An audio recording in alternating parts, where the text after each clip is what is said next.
The days loped away like gentle horses. Drew Erikson began to understand his work as a sort of dry ache and hunger and need. Things built in his head.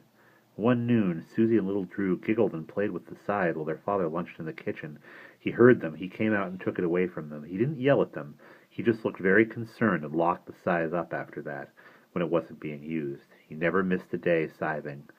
Up, down, and across. Back and up and down and across. Cutting, up, down, up.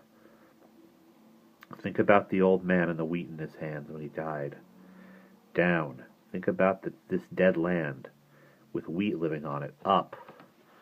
Think about the crazy patterns of ripe and green wheat, the way it grows. Down. Think about the wheat whirled in a full yellow tide at his ankles. The sky blackened. Drew Erikson dropped the scythe and bent over to hold his stomach, his eyes running blindly. The world reeled. "I've killed somebody," he gasped, choking, holding to his chest, falling to his knees beside the blade. "I've killed a lot." The sky revolved like a blue merry-go-round at the county fair in Kansas, but no music, only a ringing in his ears. Molly was sitting at the blue kitchen table, peeling potatoes when he blundered into the kitchen, dragging the scythe behind him. "Molly!" She swam around in the wet of his eyes. She sat there, her hands fallen open, waiting for him to finally get it out. "Get the things packed," he said, looking at the floor. "Why? We're leaving," he said dully. "We're leaving," she said. "The old man, you know what he did here? It's the wheat, Molly, and this scythe. Every time you use the scythe on the wheat, 1,000 people die. You cut across them." And Molly got up and put the knife down and the potatoes to one side and said understandingly, "We traveled a lot and haven't eaten good until the last month here. And you've been working every day and you're tired." "I hear voices, sad voices out there in the wheat," he said, "telling me to stop, telling me not to kill them." "Drew!" He didn't hear her. "The field grows crooked, wild, like a crazy thing. I didn't tell you, but it's wrong." She stared at him. His eyes were blue glass, nothing else. "You think I'm crazy," he said, "but wait till I tell you. Oh, God, Molly, help me. I just killed my mother." "Stop it," she said firmly. "I cut down one stalk of wheat and I killed her. I felt her dying. That's how I found out just now. Drew!" Her voice was like a crack across his face, angry and afraid now. "Shut up!" he mumbled. "Oh, Molly."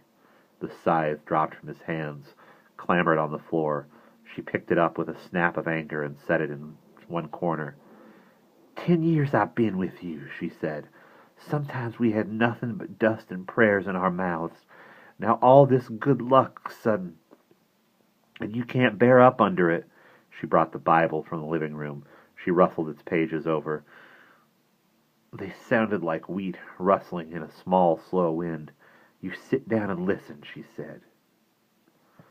A sound came in from the sunshine, the kids laughing in the shade of the large oak live oak beside the house.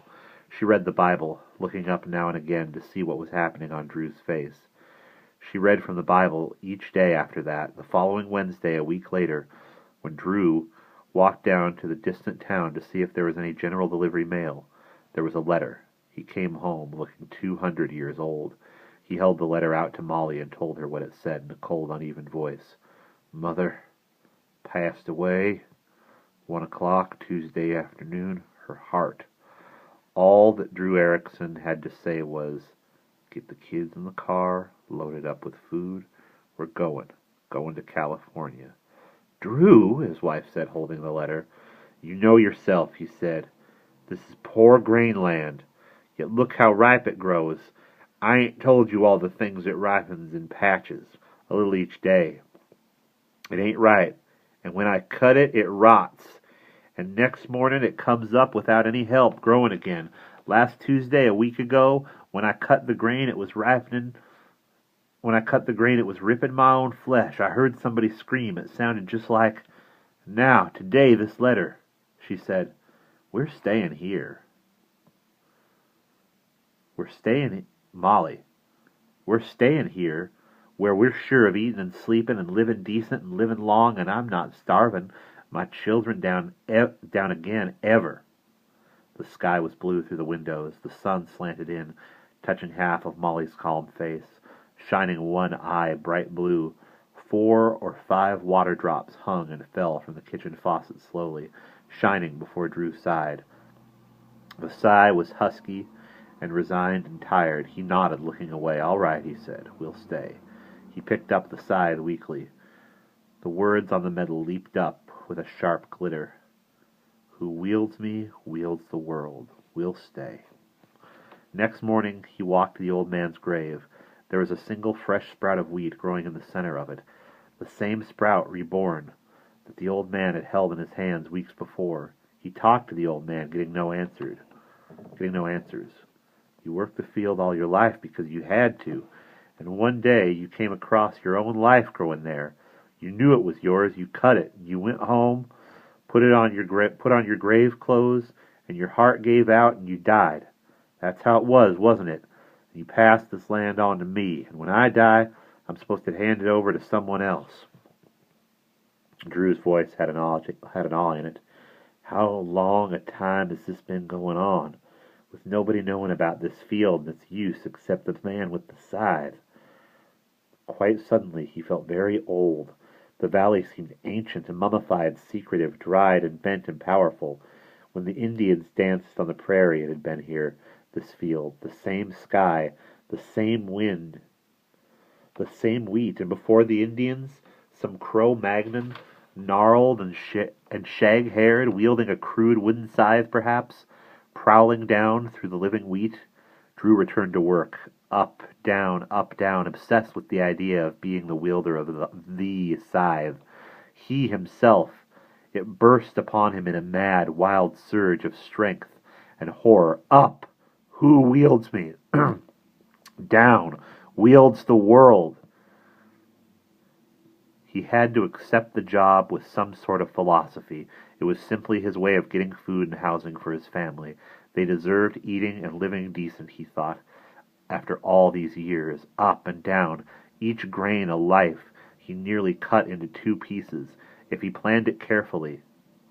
He looked at the wheat. Why, he and Molly and the kids could live forever.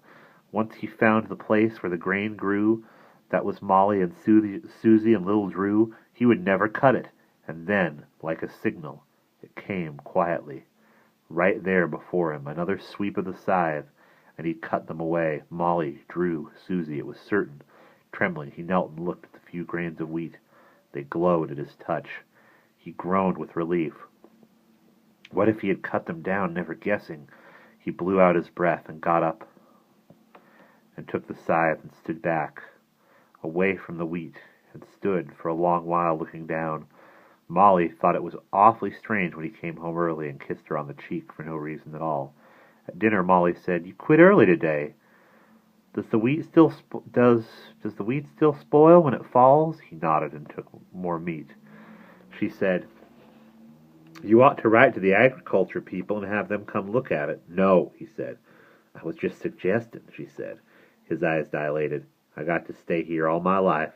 Can't nobody else mess with that wheat, 'cause they wouldn't know where to cut and not to cut. They might cut the wrong parts." "What wrong parts?" "Nothing," he said, chewing slowly. "Nothing at all." He slapped his fork down hard. "Who knows what they might want to do, those government men. They might even want to plow the whole field under." Molly nodded. "That's just what it needs," she said.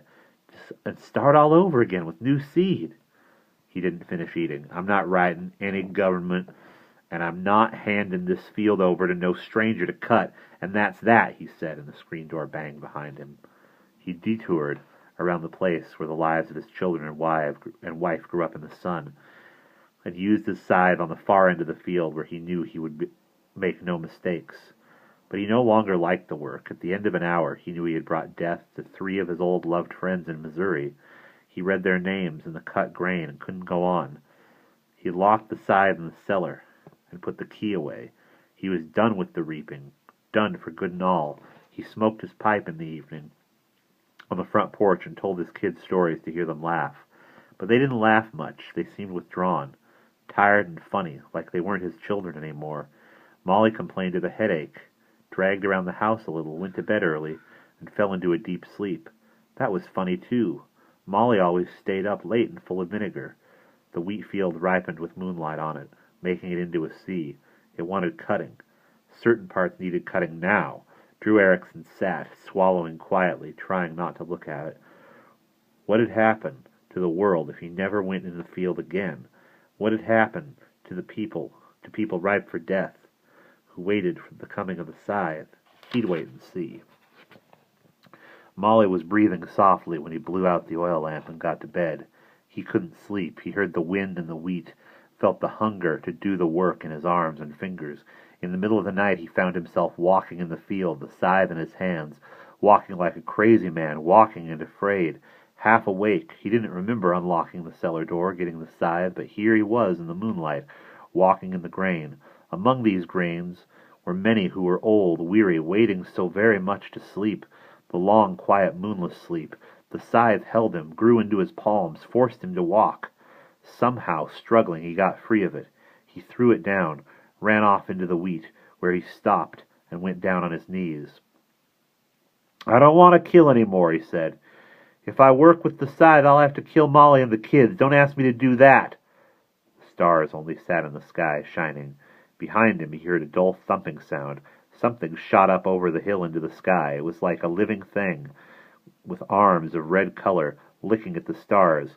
Sparks fell into his face. The thick, hot odor of fire came with it.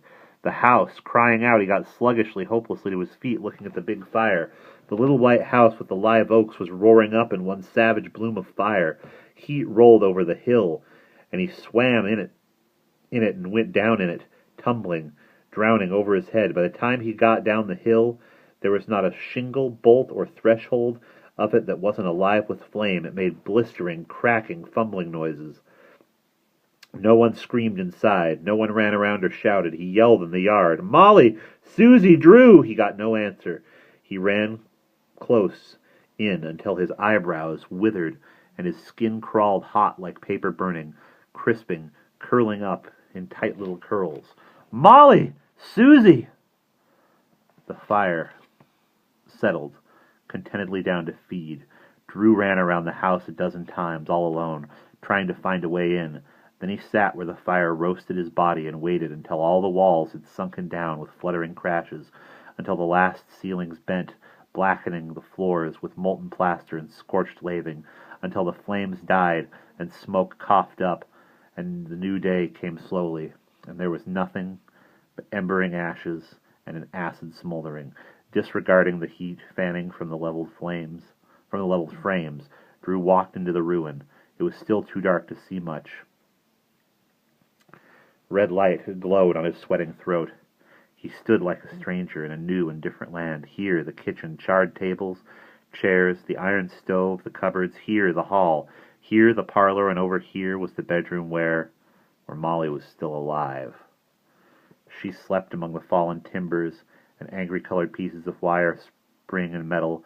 She slept as if nothing had happened. Her small white hands lay at her sides, flaked with sparks. Her calm face slept with a flaming lathe across one cheek. Drew stopped and didn't believe it. In the ruin of her smoking bedroom, she lay on a glittering bed of sparks, her skin intact, her breast rising, falling, taking air. Molly! Alive and sleeping after the fire, after the walls had roared down, after ceilings had collapsed upon her, and flame had lived all about her. His shoes smoked as he pushed through piles of fuming litter. It could have seared his feet off at the ankles. He wouldn't have known. "Molly!" He bent over her. She didn't move or hear him, and she didn't speak. She wasn't dead. She wasn't alive.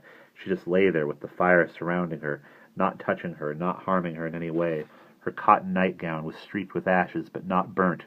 Her brown hair was pillowed on a tumble of red-hot coals, and we will pause there.